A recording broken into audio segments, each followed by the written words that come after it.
आप सबको नमस्कार। आप सबका एक बार फिर से हार्दिक स्वागत है हमारे इस यूट्यूब चैनल पर।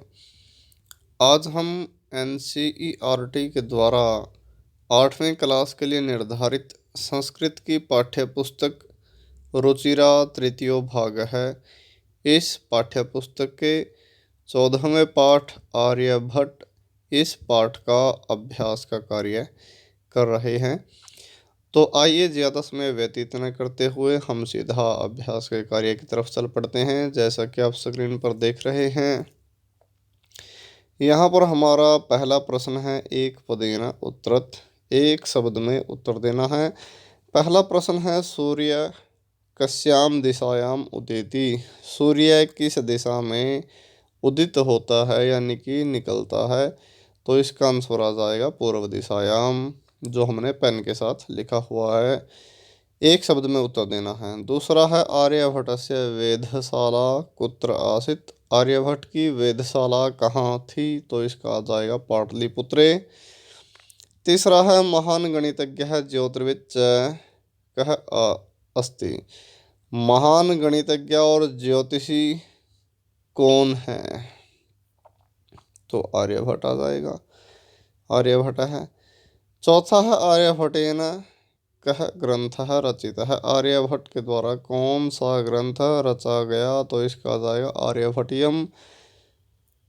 पांचवा है, अस्माकं प्रथम उपग्रहस्य नाम किम आसीत्। हमारे पहले उपग्रह का नाम क्या है। तो इसका आ जाएगा आर्यभट्ट। इसके बाद दूसरा प्रश्न है। दूसरा प्रश्न जो है वो पूर्ण वाक्य में है, यानी कि इसके आंसर हमको पूरे वाक्य में लिखने हैं। सबसे पहला प्रश्न है, कह सुस्थापित है सिद्धांत है। क्या अच्छी प्रकार से स्थापित सिद्धांत है। कौन सा सिद्धांत है।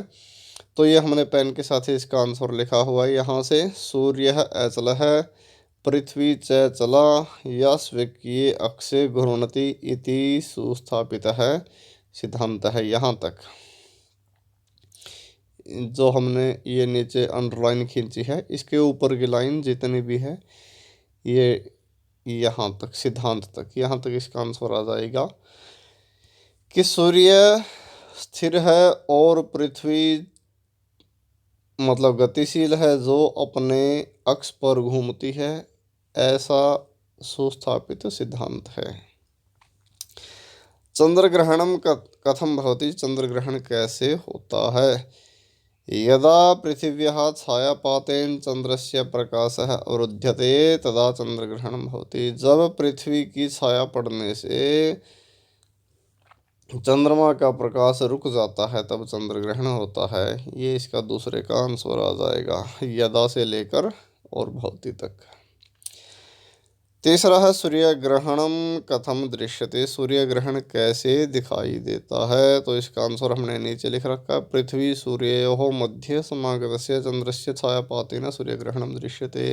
भाई पृथ्वी और सूर्य के बीच में आए हुए चंद्रमा की छाया पड़ने से सूर्य ग्रहण दिखाई देता है।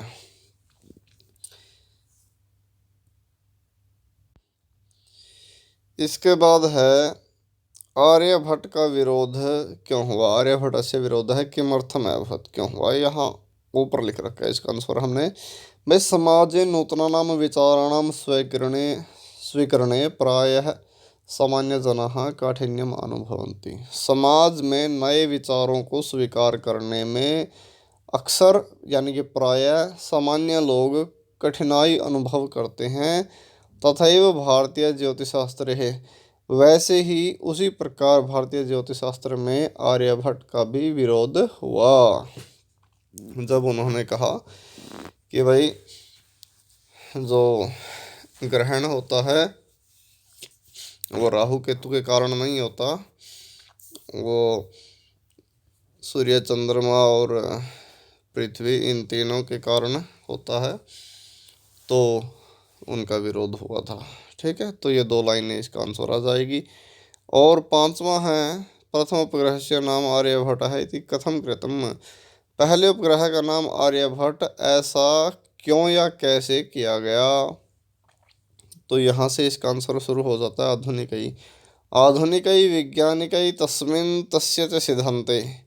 वह आधुनिक वैज्ञानिकों के द्वारा, उसमें उसमें किसमें, आर्यभट्ट में, आर्यभट्ट में च और तस्य सिद्धांते, और उनके सिद्धांत में समादरः प्रकटितः, अच्छा आदर प्रकट किया गया। अस्मादेव कारणात्, इसी कारण से ही अस्माकं प्रथमपुरःस्य नाम आर्यभट्टः इति कृतम्, इसी कारण से ही हमारे प्रथम उपग्रह का नाम आर्यभट्ट ऐसा किया गया। ये इसका आंसर आ जाएगा। इसके बाद हमको प्रश्न बनाने हैं। तीसरे प्रश्न में आंसर दे रखे हैं, हमको प्रश्न बनाने हैं। रेखांकितानि पदानि, रेखांकित शब्दों को आधार मानकर प्रश्नों का निर्माण करना है। जो अंडरलाइन शब्द हैं उनको चेंज करना है बस, ठीक है। अब देखिए, पहली लाइन थी सूर्य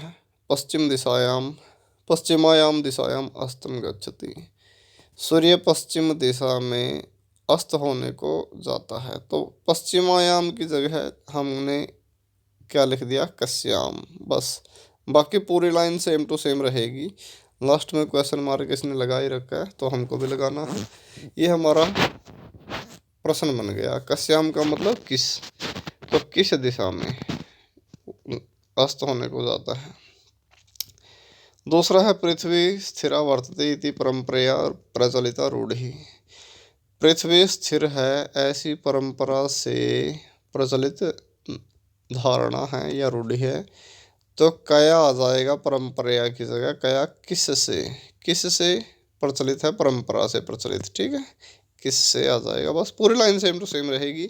ये मत सोचना कुछ छात्र गलती कर देते हैं, अक्सर देखने में आता है। वो क्या करते हैं, उनको ये तो पता है कि हमको एक शब्द चेंज करना है, लेकिन वो एक ही शब्द लिख देते हैं। मान लो बस आपको पेपर में ये लिख दिया अपने कश्याम पहले का, तो केवल एक शब्द लिखने से काम नहीं चलेगा भाई। प्रश्न आपकी पूरी पंक्ति मानी जाती है, ना कि एक शब्द को प्रश्न माना जाता है।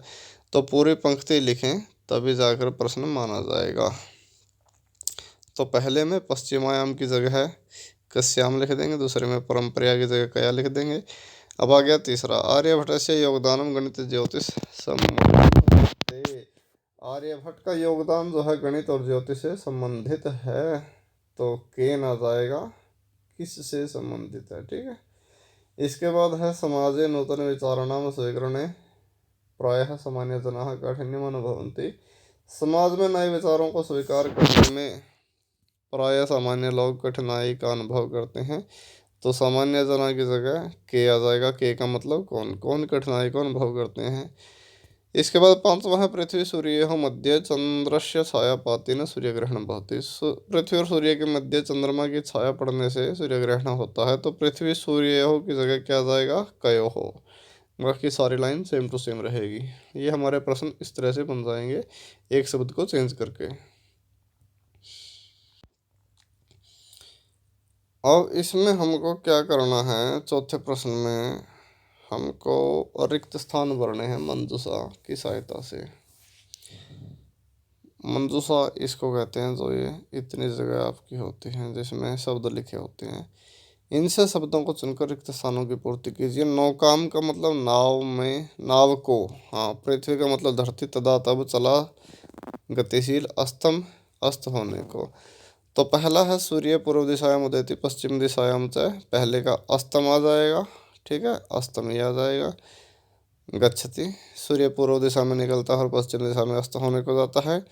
दूसरा है सूर्य है अचला है पृथ्वी च, चला आ जाएगा, ये वाला यहाँ आ जाएगा चला। भाई सूर्य स्थिर है और पृथ्वी गतिशील है।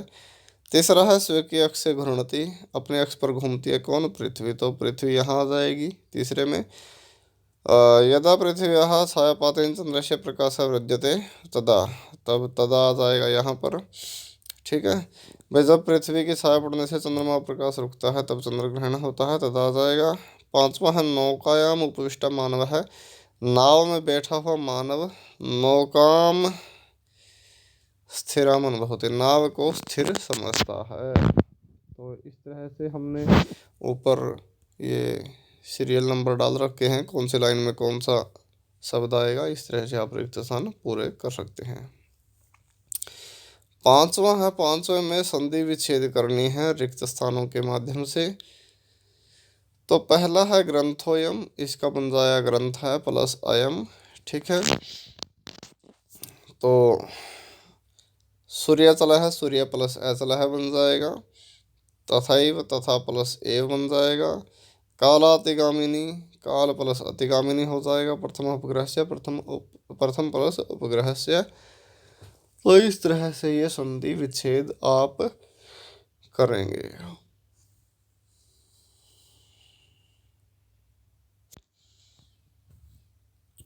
यहाँ पर अगर विसर्ग वाला शब्द है, बाद में अ है, तो विसर्गों का ओ होकर ए का एस बन जाता है, ठीक है। ये जैसे कि हम देख रखा है, जब दोनों तरफ ए या आ हो तो आ बन जाता है, दीर्घ संधि होती है, आ बन गया सूर्य। आ और ए को आई बन जाता है, और ये भी दीर्घ संधि है, लय में ए था और अतिगामिनी में भी ए था, आ बन गया। और ए और उ को ओ बनता है, ये गुण संधि है, तो यहाँ प्रथमो बन गया। इस तरह से आप संधि का भी अभ्यास कर सकते हैं।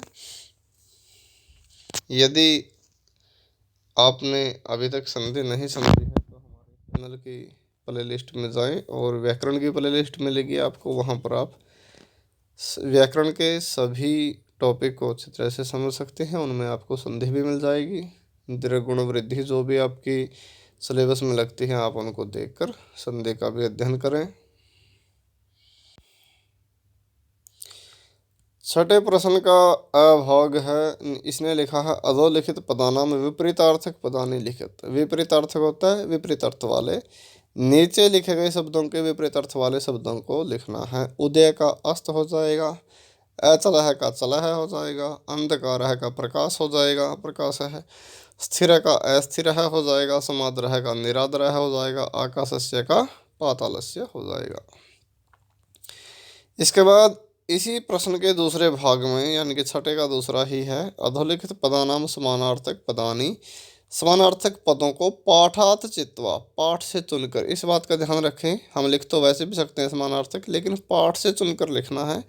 तो संसारे की जगह आया था लो के पाठ में, इदानिम अब की जगह पर सांप्रतम किया है सिद्धांत अब।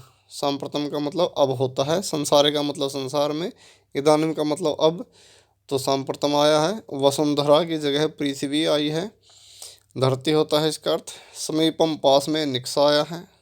गणनम, गणनम का मतलब गिनती करना, तो आकलनम ये शब्द आया है। राक्षसो, राक्षस, इसकी जगह दानवो आ जाएगा। तो ये समानार्थक शब्द हैं।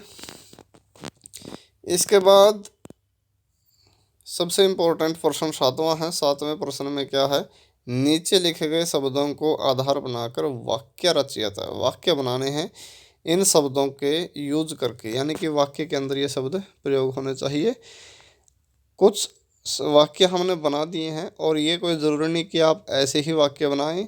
यदि आपको संस्कृत अच्छी तरह से आती है तो आप इनसे अलग भी वाक्य बना सकते हैं, बस आपके वाक्य ठीक होने चाहिए, तो चिंता करने की कोई ज़रूरत नहीं है। तो सांप्रतम का मतलब अब होता है, सांप्रतम पठ, अब पढ़ लो, ये हमने वाक्य बना दिया, अब पढ़ो। निक्सा, निक्सा का मतलब पास में होता है, ग्रामम निक्सा वृक्षा सन्ति, वे गांव के पास में पेड़ हैं। परितः का मतलब चारों ओर होता है, तो ग्रामम परितः वृक्षा सन्ति, गांव के चारों ओर पेड़ हैं, ये वाक्य बना दिया। उपविष्ट, बैठा हुआ, पास में बैठा हुआ।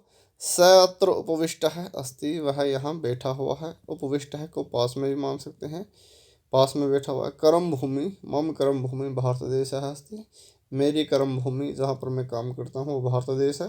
वैज्ञानिक है, आर्यभट्ट है, वैज्ञानिक है, आसित आर्यभट्ट वैज्ञानिक था। इस तरह से ये हमने वाक्य बना दिए हैं।